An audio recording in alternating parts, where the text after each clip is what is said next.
ओम गुरुर्ब्रह्मा गुरुर्विष्णु गुरुदेवो महेश्वरा गुरुरे साक्षात् परब्रह्म तस्मै श्री सतगुरुवे नमः।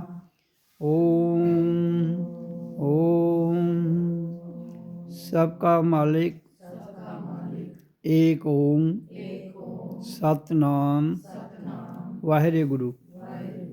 सबका मालिक एक ओम सतनाम वाहिरे गुरु। सबका मालिक एक ओम सतनाम वाहिरे गुरु। ओम सतगुरुवे नमः।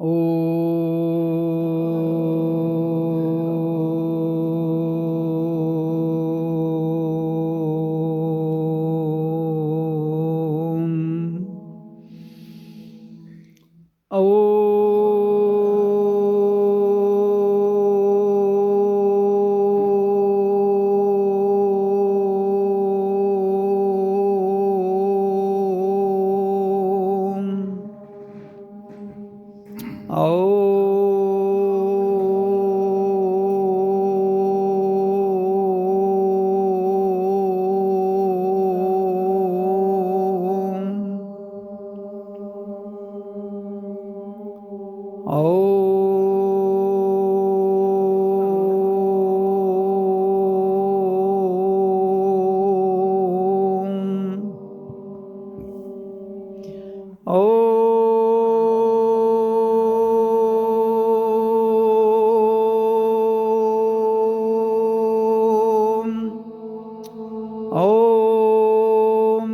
ओम ओम ओम। ये विश्व जहाँ हम रहते हैं तो जितने भी जहाँ मानव देह में प्राणी हैं, नर नारी बच्चे बूढ़े नौजवान, तो हमारी जो शुरुआत है जीवन की वो गुरु के द्वारा होती है।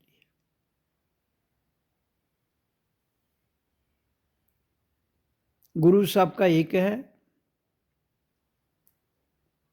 पंथ अलग हो सकते हैं, संप्रदाय अलग हो सकते हैं, मत मतांतर अलग हो सकते हैं, हमारे रहने के ढंग अलग हो सकते हैं, लेकिन गुरु एक ही है। गुरु का अर्थ है जो हमें एक अंधेरे से निकालकर रोशनी की ओर ले जाए,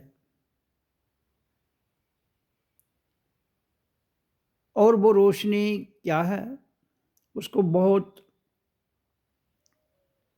धैर्य से समझने की आवश्यकता है।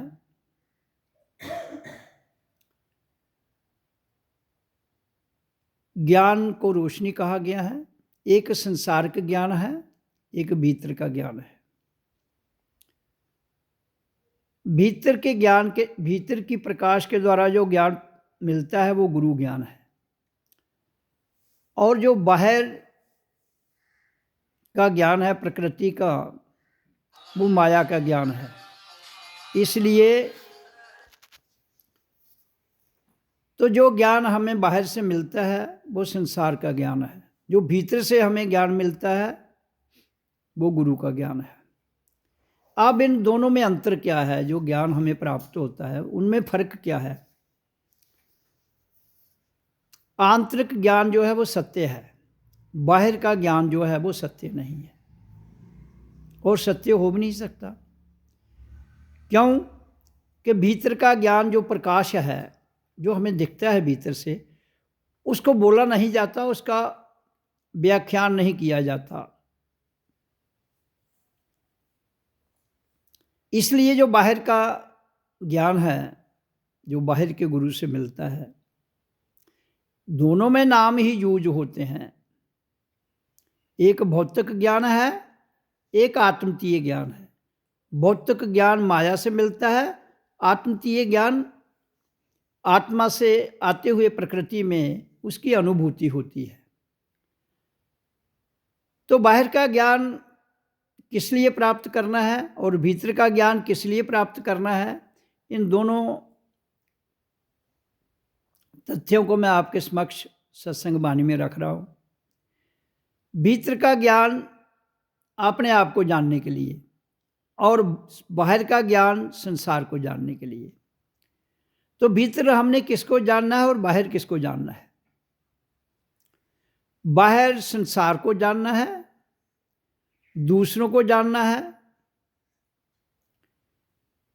तो जब हमें भीतर के ज्ञान से हमने एक को जानना है, एक से जानने को नाम को आत्मतीय ज्ञान, गुरु ज्ञान कहते हैं, आंतरिक। और औरों को जानने के लिए संसार का ज्ञान है। और संसार के ज्ञान में क्या है? राग, द्वेष, द्वैत। इस दुनिया में एक इंसान का दूसरे के प्रति क्या है? राग। राग का अर्थ भी प्रेम होता है, लेकिन वो प्रेम जिसमें कोई स्वार्थ हो। और आंतरिक ज्ञान का अर्थ भी प्रेम है, लेकिन वो प्रेम जिसमें कोई स्वार्थ ना हो। इसलिए जब तक हम संसार में हैं, जब तक ये हमारा शरीर है, तो ये डिपेंड है किस पर? दूसरों पर। शरीर को खुराक चाहिए, कहाँ से मिलेगी? धरती से। रोशनी चाहिए तो किससे प्रकाश मिलेगा? सूर्य से। ठंडक चाहिए, ठंडी रोशनी चाहिए तो चंद्रमा से मिलेगी। तो ये सारी बातें जो बाहरी तौर पर हमें मिलनी हैं, वो बाहरी ज्ञान है, वो भौतिक ज्ञान है, और प्राकृतिक ज्ञान भी उसे कहते हैं। लेकिन जब हमें अपने आप से ज्ञान चाहिए तो अपने आप से बात करनी पड़ेगी, अपने आप से मिलना पड़ेगा, अपने आप को सुनना पड़ेगा, अपने आप को सुनाना पड़ेगा। तो उसमें सुनने वाला, सुनाने वाला और जो सुना रहा है और जिसके द्वारा सुना जाना है, वो प्रकृति है। आता वो ऑटोमेटिक है, लेकिन व्याख्यान उसका प्रकृति में होता है जब हम अकर्ता भाव में चले जाते हैं, जहाँ हमारा कर्ता और अकर्ता ये दोनों ही, पहले हम संसार कर्ता भाव में रहता है और एक जो है वो कर्ता भाव में रहता है, और एक के बाद जब हम शून्य में चले जाते हैं, वहाँ ना करता है ना करता है, ये दोनों भस्म हो जाते हैं। इसलिए जो गुरु है, नाम कहते हैं ना, गुरु ने नाम दीक्षा दी। नाम दीक्षा है क्या? जब हम पैदा होते हैं, हमें उसी वक्त नाम दीक्षा मिल जाती है। पैदा होते ही हर बच्चे को, वो नर हो या नारी हो, वो कैसे मिलती है? जब हमारा जन्म हुआ, शिशु के रूप में इस धरती पर हम आए, तो हमारे टॉप ऑफ द हेड, यहाँ से एक करंट, ऐसे जैसे करंट होती है बिजली की, इसी तरह अलौकिक करंट जो कोई बना नहीं सकता है, वो कुदरत में है और अलौकिक है, उसे कोई बनाता नहीं है, ना कोई बिगाड़ सकता है। तो वो जहाँ से आती है और नीचे आकर वो, उसके भीतर दो शक्तियाँ हैं, एक है करंट, एक है जीव। करंट आत्मा को कहते हैं, जीव संसार को कहते हैं। जो हमारा ये देह है, इसको भी जीव कहते हैं। ये स्थूल स्थिति में है, इसके अंदर सूक्ष्म जीव भी है और इसके अंदर कारण जीव भी है। इसलिए बाहर का जो सिस्टम है वो जीव है, आंतरिक जो सिस्टम है वो आत्मा है। तो इसलिए जन्म के समय, ये मैं बता रहा हूँ कैसे हमें नाम दीक्षा, गुरु दीक्षा मिलती है। उस वक्त हमें कोई ज्ञान नहीं होता है। तो जैसे ही वो करंट माथे पर आती है तो वो प्रकाश में बदल जाती है, ज्ञान में। उसके नीचे जब आती है तो प्राण शक्ति में बदल जाती है, उसके नीचे आती है तो प्राण वायु में परिवर्तित हो जाती है। पाँव के अंगूठे तक प्राण शक्ति जाती है, जब फिर वापस वो श्वास क्रिया के रूप में आती है तो हमारे अंदर से निकलता है ओ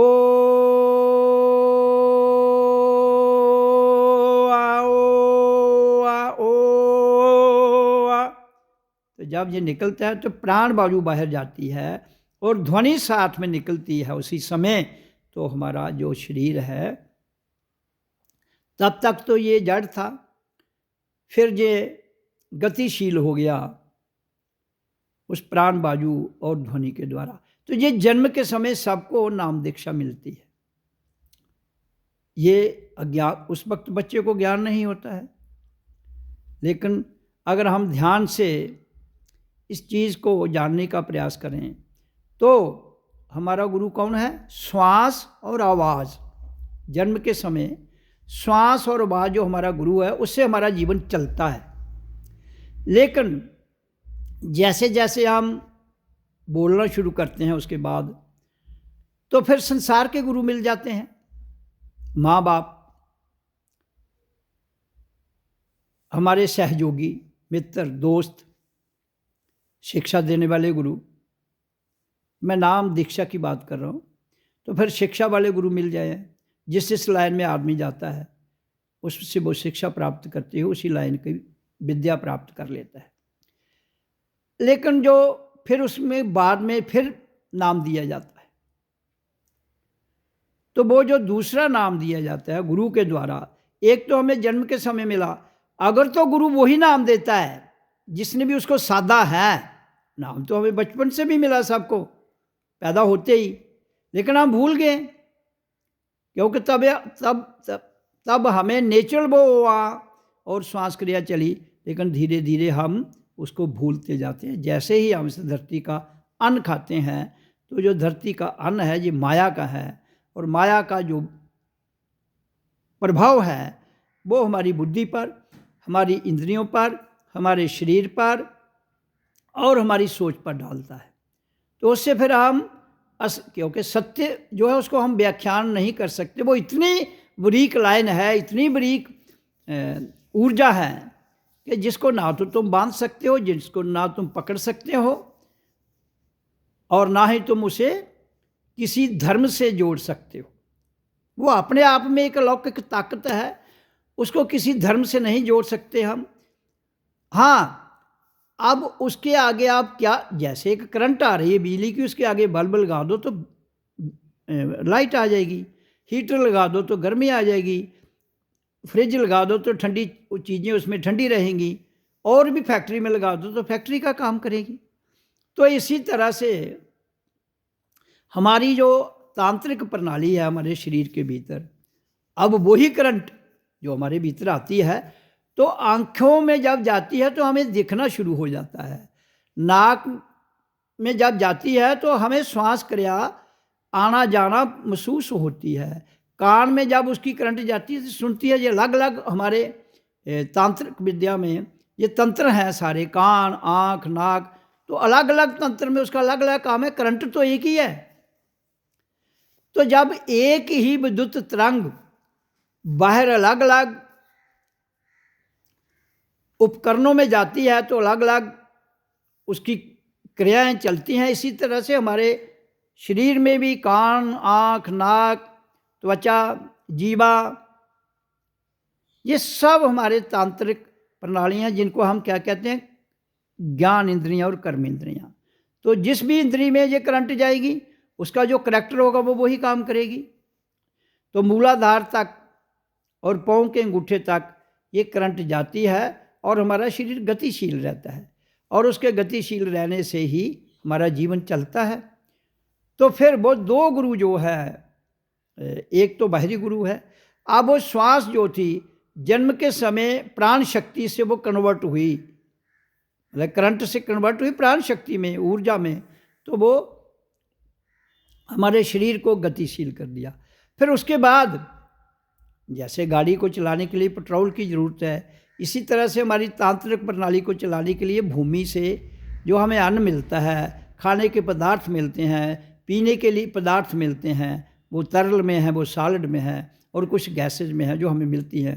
जैसे हम भोजन जो करते हैं वो सॉलिड में होता है, पानी पीते हैं वो तरल में है, गैसेज हैं जो जैसे हम ऑक्सीजन गैस लेते हैं तो उसी की वजह से हम जिंदा हैं। ऑक्सीजन गैस ही जब तक है प्राण वायु में तो हम जिंदा हैं, अगर वो ख़त्म हो जाएगी तो इंसान छुट्टी हो जाएगी। तो इसका मतलब अगर ऑक्सीजन जो प्राण वायु के साथ हमारे शरीर में है तो वो हमारे शरीर को चलाने के लिए सार्थक है। जैसे हम यहाँ हैं तो अगर मान लो समुद्र तल से जहाँ की ऊंचाई 1000 फीट है, तो अगर हम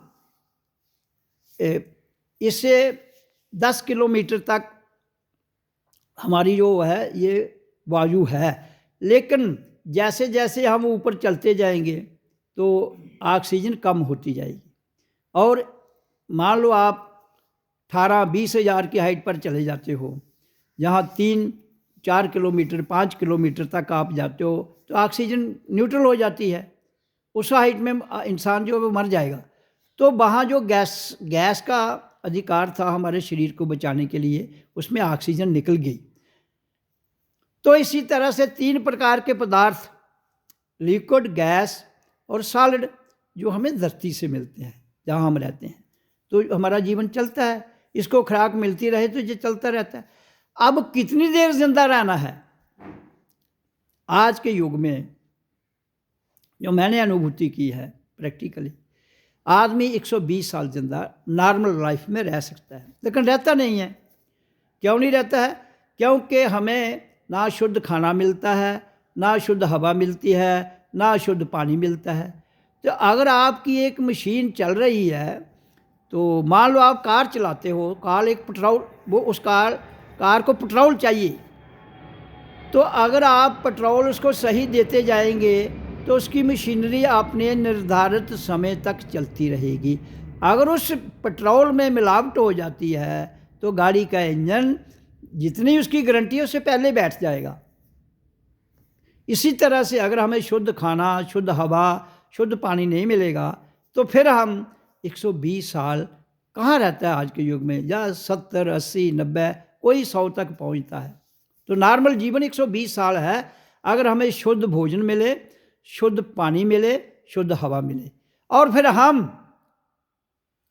जो गुरु बचपन में दिया मिला है हमें नाम, वही नाम गुरु दें, जो भी गुरु हो दुनिया में। ये मैं नहीं कह रहा हूँ, ये एक अलौकिक सिद्धांत है जिसे कोई नहीं बदल सकता, इंसान नहीं बदल सकता। उसे अपने तौर तरीके तो रख सकता है, लेकिन मेन है प्राण वायु, श्वास और ध्वनि। और ध्वनि है ओम,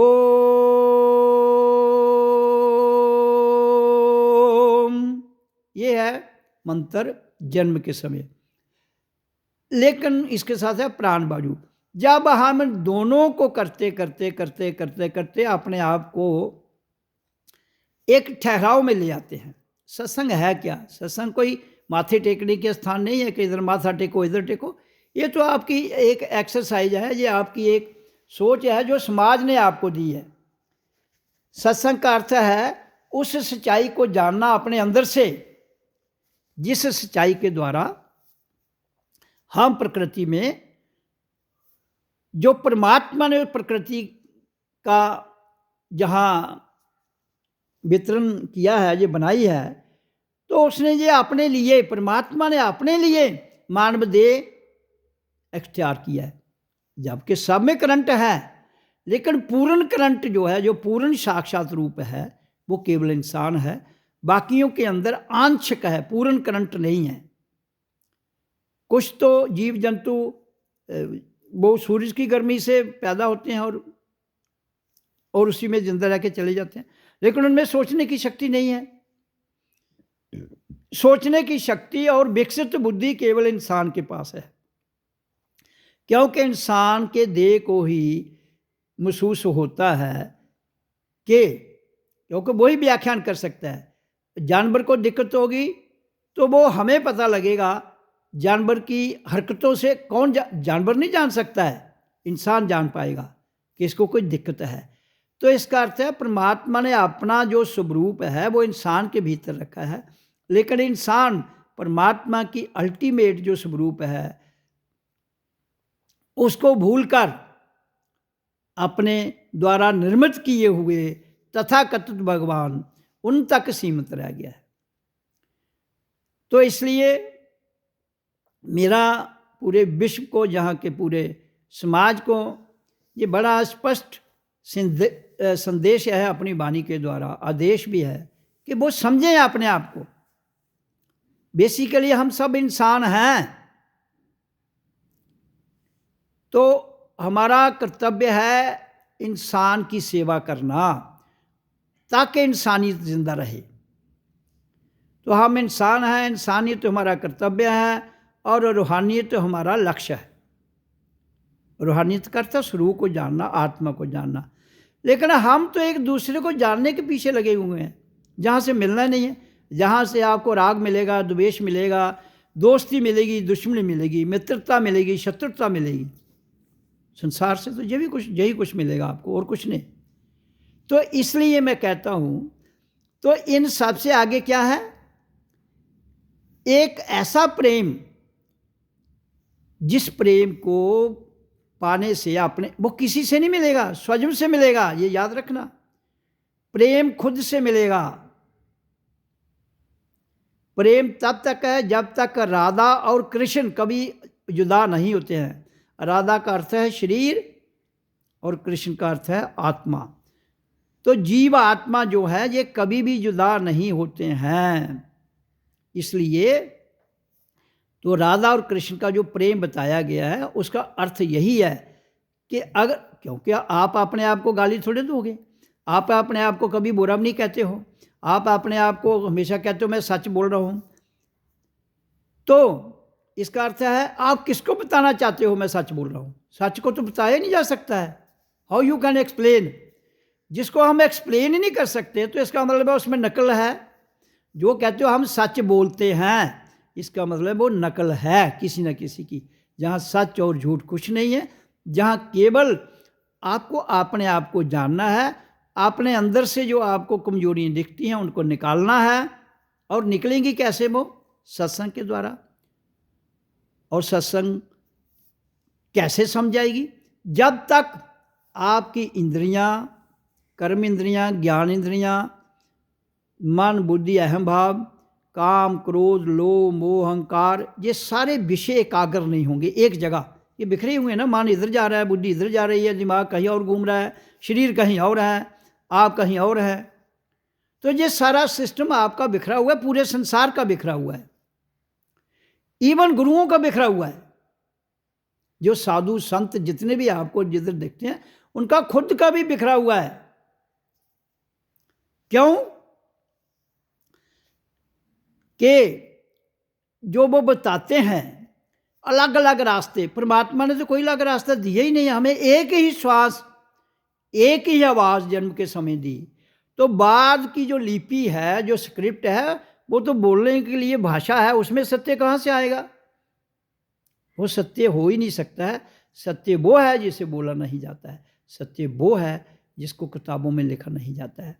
इशारे, सिद्धांत, तरीके तो हमें जीवन जीने के सिखाए जाते हैं, लेकिन जीवन जीने की कला हमें स्वयं से मिलती है। वो तब मिलती है जब हम ध्यान में जाएंगे। ध्यान, एकाग्रता, ध्यान और समाधि, तभी जीवन में बदलाव आता है। फिर हमें अंदर से समझ आती है कि हमें जो भी काम है वो ध्यान से करना चाहिए, चाहे वो आंतरिक ध्यान हो, चाहे बाहरी भौतिक स्तर का ध्यान हो। तो बाहर भी हमने कोई भी काम करना है तो बाहरी तौर पर भी बड़ा ध्यान पूर्वक करना चाहिए, तभी जाकर हम कामयाब हो जाएंगे। दिमाग तो सबके पास है, बुद्धि सबके पास है, सोच सबके पास है, और लगानी कैसे है, कहाँ लगानी है। मान लो एक आदमी कोई 10 कार्य हैं, उसको हम थोप कर कहते हैं तू ये कर। जैसे आज के युग में हम बच्चों को स्ट्रेस कर रहे हैं, बच्चों पढ़ो पढ़ो पढ़ो। भाई क्या पढ़ेंगे वो? एक बाहरी शिक्षा है, बाहरी शिक्षा के भी अपने अपने इंसान के कर्मों के आधार पर उसका अपना एक जीवन का लक्ष्य होता है, एक शौक होता है। तो इसलिए किसी को भी प्रेशराइज मत करो जीवन में। बच्चा हो, बड़ा हो, नौजवान हो, बूढ़ा हो, स्वतंत्र जीवन दे दीजिए उनको, क्योंकि परमात्मा ने हमें ये जीवन स्वतंत्र दिया है। तो सोचने की शक्ति भी दी है उसने। हाँ, हमारी कुछ मर्यादाएं हैं, उन मर्यादाओं का हमें पालन करना है। तो वो मर्यादा बच्चों को स्कूल में सिखाई जानी चाहिए। पहले तो धर्मगुरु होते थे, आजकल तो स्कूल हैं। तो उन धर्मगुरुओं का स्थान अब टीचर ने ले लिया है, जो स्कूलों में शिक्षक पढ़ाते हैं। पहले उनकी खुद की मर्यादा आए उनको, तो दूसरों को सिखाएंगे। टीचर की, अगर शिक्षक की खुद की मर्यादा ठीक नहीं है तो बच्चों पर कैसे प्रभाव पड़ेगा उसका। इसी तरह से धर्मगुरुओं का भी वही हाल है। भीड़ को इकट्ठा करके उनको नाम दीक्षा दी दी, करता कोई है ही नहीं। तो नाम भजन के लिए मिनिमम 4 घंटे रोज देने हैं। मैं कहता हूँ आप कुछ भी ना बोलिए, खाली चप्पी लगाकर 4 घंटे बैठ जाइए रोज। वो समय आपको डिसाइड करना है, कुछ नहीं है। शांत रिलैक्स होकर बैठ जाओ, 2 घंटे सुबह बैठ जाओ, 2 घंटे शाम को बैठ जाओ। आपको अंदर से ही ज्ञान आना शुरू हो जाएगा, क्योंकि ज्ञान तो आपके अंदर है। परमात्मा की लौकिक शक्ति आपके अंदर है। आप बैठते नहीं हो। आप कभी कहीं दिमाग अगर बैठे भी होंगे तो पहले तो दिमाग घूमेगा। आप जब भी बैठोगे, बैठ के शांत आंखें बंद करके बैठना, आपका मन पूरी जगह में घूमेगा जहाँ जहाँ आप गए हैं पूरा दिन। अच्छा, फिर उधर से हटेगा, फिर पीछे भी चला जाएगा जी। कई घटनाएं जो पीछे हुई हैं वो आ जाएंगी, किसी ने कुछ कहा है वो आ जाएगा। तो ये सारी बातें धीरे धीरे जब आप मौन रहेंगे तो ओम मुंह में बोलिए, फिर ओम मुंह में करते रहिए। तो जब वो आप करेंगे श्वास के साथ साथ, तो धीरे धीरे धीरे क्या होगा, जितना कचरा आपके दिमाग में भरा हुआ है, जितनी बातें आपके अंदर भरी हुई हैं, धीरे धीरे शक्ति जाएंगी। और आप विचार के भीतर, एक ही विचार के भीतर आ जाइए। और फिर जब आप एक ही विचार के हम हैं, हम परमात्मा का अंश हैं, जब आपको ये एहसास हो जाएगा, फिर आप कोई भी काम करोगे जीवन में बिल्कुल साथ ऐसे ढंग से करोगे, उस काम में आप सफल हो जाओगे। तो कुछ बच्चे होते हैं जो नेचुरली एकदम बात को पिकअप कर लेते हैं, उनका उधर रुचि होती है, कुछ की नहीं होती है, तो उनको बनानी पड़ेगी। तो जितनी शिक्षा हमें बाहरी लेनी है, तो संसार में शिक्षा एक प्रणाली है, तो ले लेनी चाहिए। लेकिन जो असली शिक्षा है जिसकी मैं बात करता हूँ, वो भीतर से मिलेगी।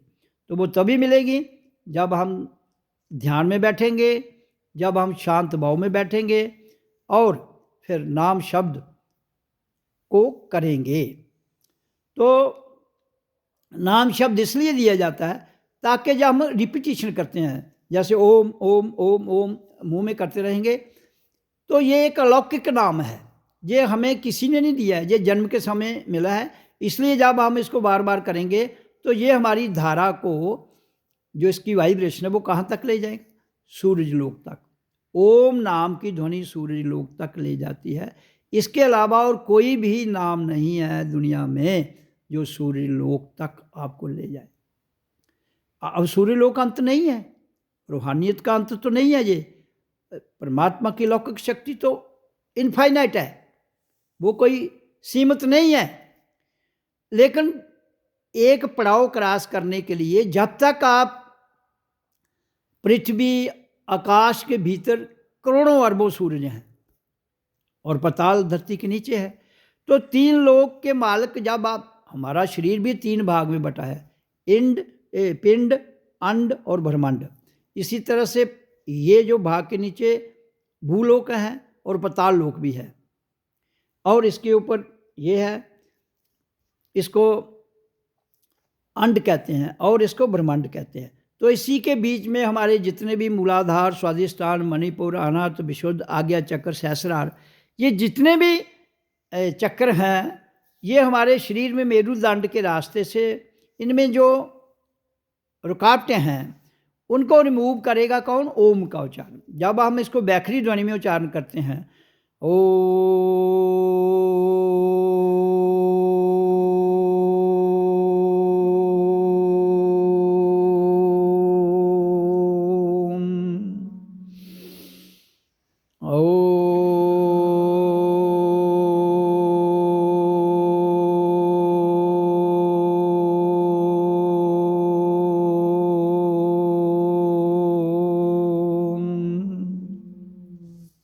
तो जब हम इसको लंबी ध्वनि में उच्चारण करते हैं तो जो हमारी, अब कोई भी आप गंदगी का ढेर लगाओगे तो वो कहाँ सेटल होता है? ज़मीन पर।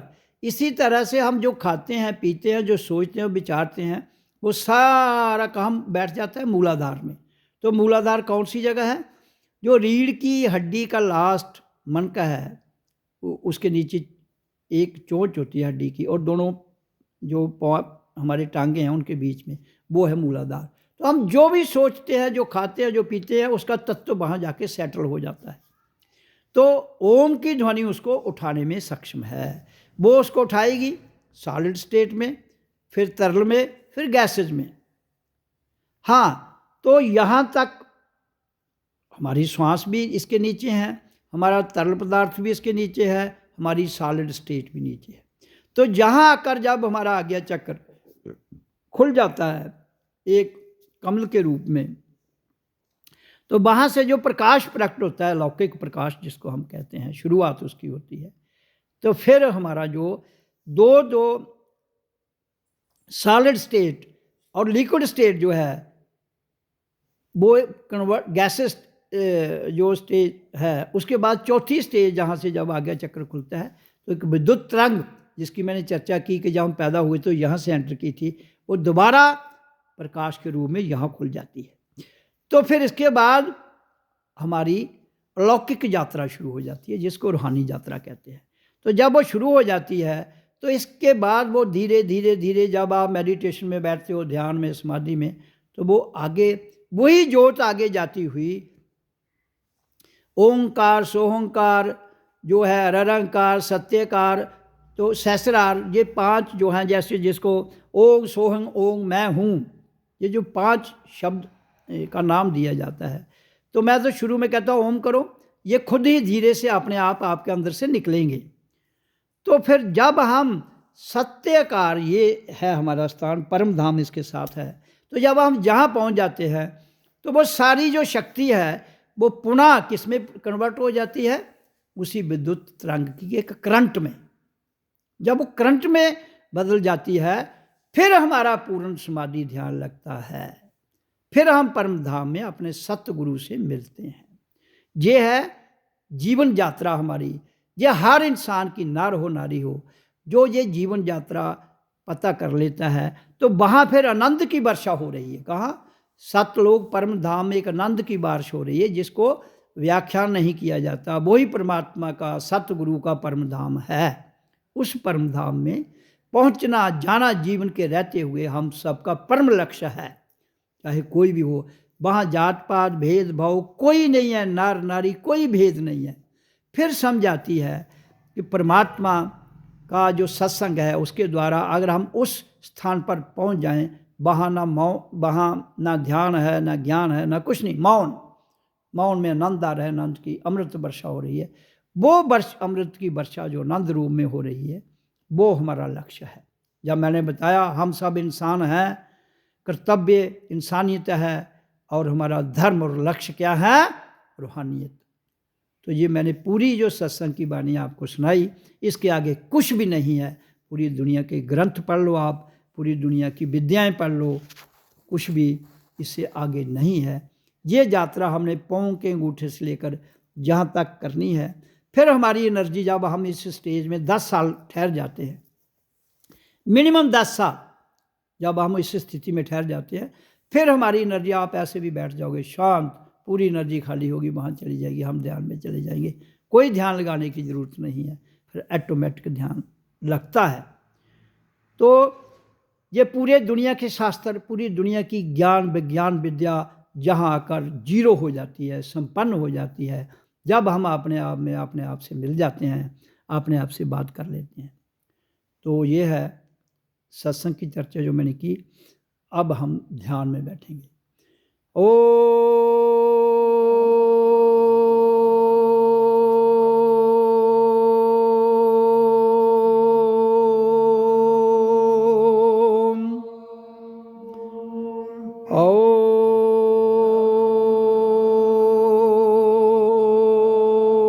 शिवोऽहं शिवोऽहं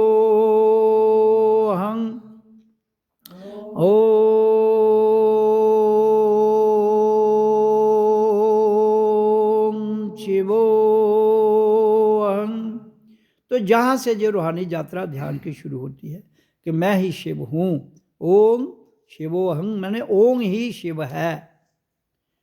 तो ये हमें जब भी बैठना, मैंने चप्पी लगाकर या कुर्सी पर आप बैठते हो, तो फिर ये पहले 5 से 10-20 मिनट करना है इसको, ओम का उच्चारण शिवोहं करके 20 मिनट बैठना है।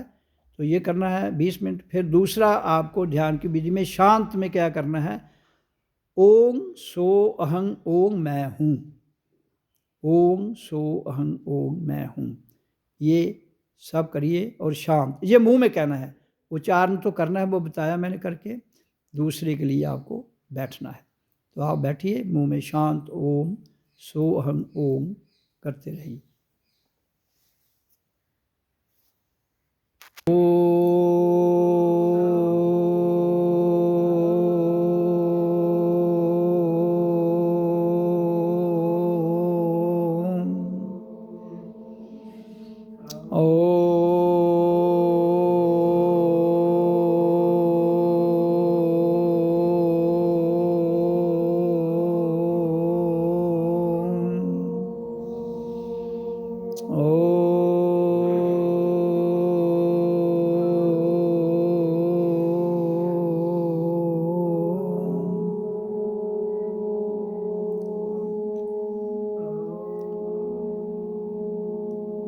तो इस तरह से हमने पहला उच्चारण किया, फिर दूसरा शांत ओम सोहं ओम मैं हूँ, इसको करना है जो किया अभी उच्चारण। और जो तीसरा 20 मिनट, ये 20-20 मिनट के हैं, फिर तीसरा 20 मिनट का है। अब केवल शांत बैठना है, आपको कुछ कहना ही नहीं है, ना कुछ बोलना है ना कुछ कहना है, शांत रिलैक्स होके सिर्फ ध्यान इधर रखना है आगे चक्कर में, और सांस आ रहा जा रहा है उसे देखना है। ये शांत जब आप स्वयं अकेले में बैठते हो तो पहले ओम का उच्चारण करो, फिर 20 मिनट के बाद ओम सोहं ओम मैं हूँ ये कर लो, फिर तीसरा करते करते उसी में शांत हो जाता है आदमी करते करते, तो 20 मिनट वो तो घंटा हो जाता है। तो आप थोड़ी देर के लिए करो।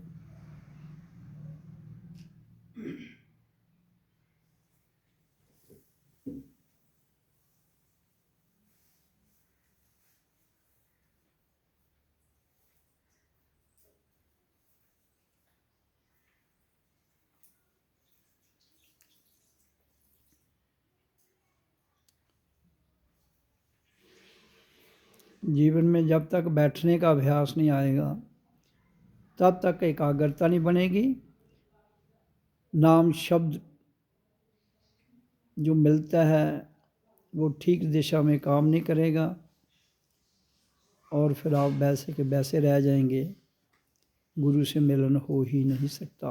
क्योंकि जब तक एकाग्रता ध्यान समाधि में आप नहीं जाते हो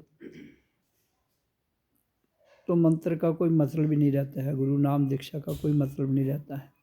क्यों कि आपको स्वयं करना है, आपका जीवन स्वयं का है, इंडिविजुअल है, आपको अपनी यात्रा स्वयं करनी है, स्वयं को जानना है। अगर स्वयं को नहीं जान पाएंगे तो फिर आएंगे चले जाएंगे, आएंगे चले जाएंगे, फिर जानवर और इंसान में कोई ख़ास फ़र्क नहीं रहता है। वो भी आता है खा पी के चला जाता है, इंसान भी आए खा के पी के चला जाए, तो फिर सारा सिस्टम जो है वो प्रकृति का ध्वस्त हो जाता है। फिर भुगतना आपको खुद ही है, किसी और को नहीं भुगतना है। अगर कोई आज माँ है कल को फिर वो बेटी बन सकती है। उस सारे जाल को काटने के लिए ध्यान की विधि बताते हैं हम, वो करो। नाम तो एक साधन है, अल्टीमेट वो नाम भी छूट जाता है।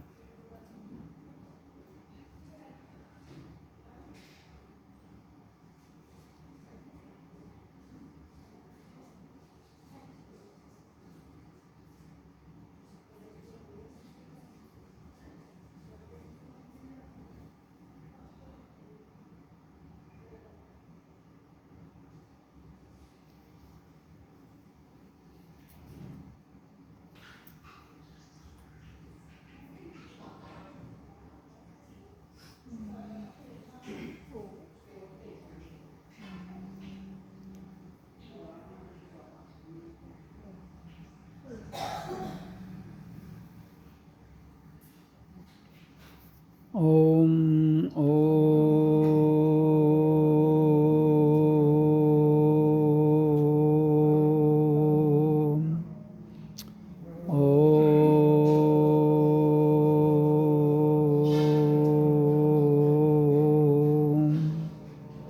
ओम ओम ओम ओम।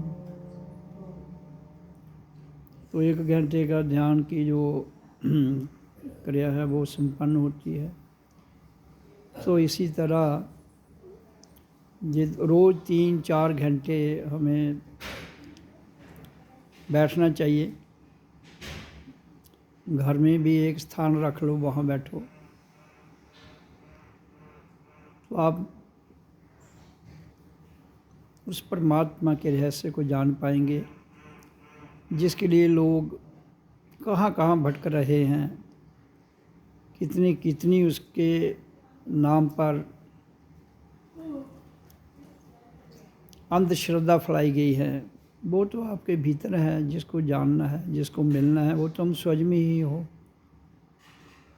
लेकिन बाहर तो इसके कई रूप प्रकृति में दिखाए जाते हैं।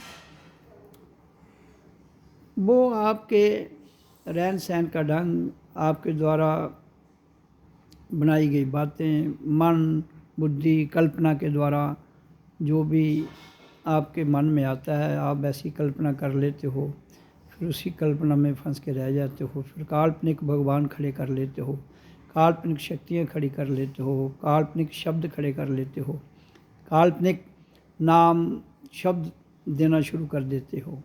इसलिए तो संसार में प्रेम, एकता, एकाग्रता नहीं आ रही है। कितने गुरु, कितने लोग इस लाइन पर चल रहे हैं, लेकिन जो आंतरिक शांति है वो आ नहीं रही है। क्यों नहीं आ रही है? क्योंकि कल्पना के आधार पर इन्होंने जीवन को उतारा हुआ है, नकल से नकल। इसलिए कैसे परिवर्तन आएगा? परिवर्तन के लिए सर्वप्रथम हमारा ध्यान भौतिक स्तर पर कर्म योग के द्वारा लगता है, तो कर्म करना ज़रूरी है। फिर धीरे धीरे भक्ति योग उमड़ता है, फिर ज्ञान योग, फिर वैराग्य आता है। फिर वैराग्य के बाद हमें समझ आती है जीवन क्या है, तो हम धीरे धीरे धीरे सहज भाव में चले जाते हैं। ये जीवन की लक्ष्य की समझ जाती है, जीवन क्या है, जीवन जीने की कला आ जाती है। ये इंसान का जीवन यात्रा है। अगर इस ढंग से जीवन को जिए तो इंसान एक स्वर्ग जो हमारी भूमि है उस पर रह रहा है। फिर उसी स्वर्ग का जो आपके ग्रंथों में वर्णन किया गया है, वो साक्षात आप यहाँ ही स्वयं जानकर उसका आनंद ले सकते हो। पुस्तकों से कुछ नहीं मिलने वाला है, नकल से भी कुछ नहीं मिलना है। सत्य आनंद है, जिसको व्याख्या नहीं किया जाता है। उसी सत्य को जानना है, तो वो संभव है ओम के उच्चारण से। ओम ओम ओम ओम। ओम फाइनल नहीं है, ओम एक डोर है, एक थेरेपी है। उसके द्वारा आपको इससे आगे निकलते हुए, हमारी एंट्री गेट सूर्य लोक है, इसलिए वहाँ तक ले जाता है। वहाँ से ही हमें ये नीचे लाता है। तभी हम मोक्ष मुक्ति की जो बात करते हैं वो जीवन के रहते हुए अपने आप प्रकट हो जाती है, अपने आप महसूस हो जाती है, अपने आप अनुभूति हो जाती है। ओम ओम ओम। ओम सतगुरुवे नमः।